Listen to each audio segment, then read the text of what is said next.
Good news, just over a month until pitchers and catchers report to spring training. Bad news, but you can't tell me 5 players on the Rays roster. While you're thinking about that, how do you trade the face of the franchise while making the case for a new stadium? Dwayne Linto is here with more. Dwayne.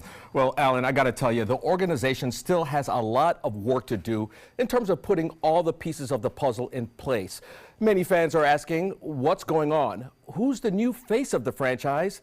And more importantly, what steps are being taken to put this team on track?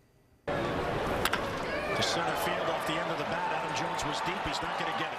The Rays' most recognized player in their history is now gone.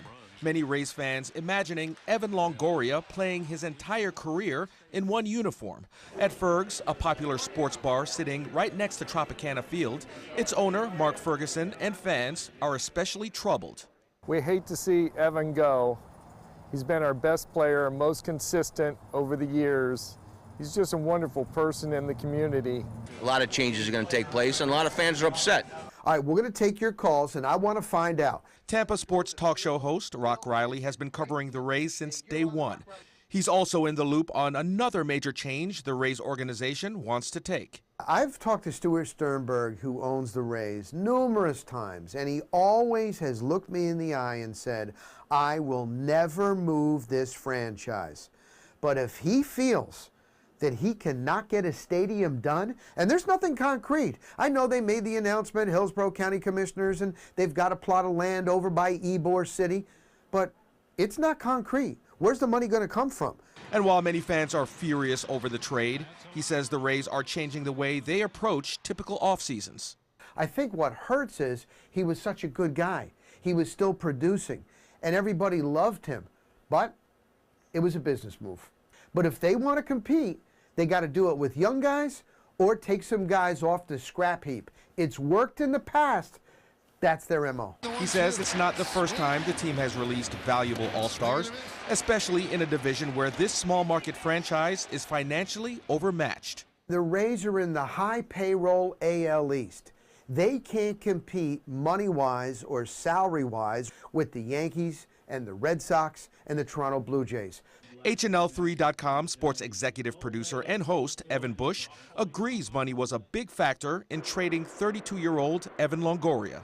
His contract was one of the largest in team history. It's a $100 million contract. It definitely kicked in this year with 13.5 guaranteed for him.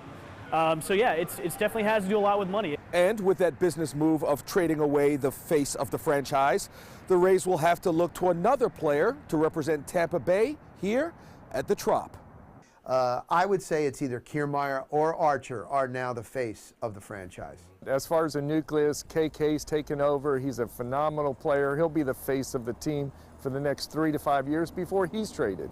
It's all about getting fresh faces and younger, scrappier players. And future moves the Rays make may have to be close to perfection in order to compete.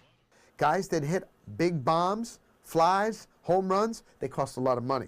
So you're not going to be able to get any big boppers in here. So you got to rely on pitching and defense. They're going to go back to that. And you're going to see some young guys that starred in AAA, they're going to get their shot this year.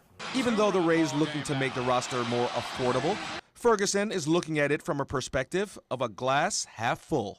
Go back to April '08. We had no idea. We thought the team would lose 100 games, and they went to the World Series. That's what we're hoping for in 2018. As for Longoria and his ties to the Tampa Bay community, Comes down here and does those community events, which I still think he's still going to be involved with. He still has his restaurant Ducky's, which is still down here as well. They're expanding as well. So his presence is still going to be known in this area. He still has a house down here. So if guys like Joe Madden can still come down here and do his community events, I think Evan Longoria is still going to do that and still be a presence. Now, Tropicana Field, considered by many one of the worst ballparks in Major League Baseball, and the issue of low attendance is something the organization will have to address in the next couple months and throughout the season. Dwayne, thank you.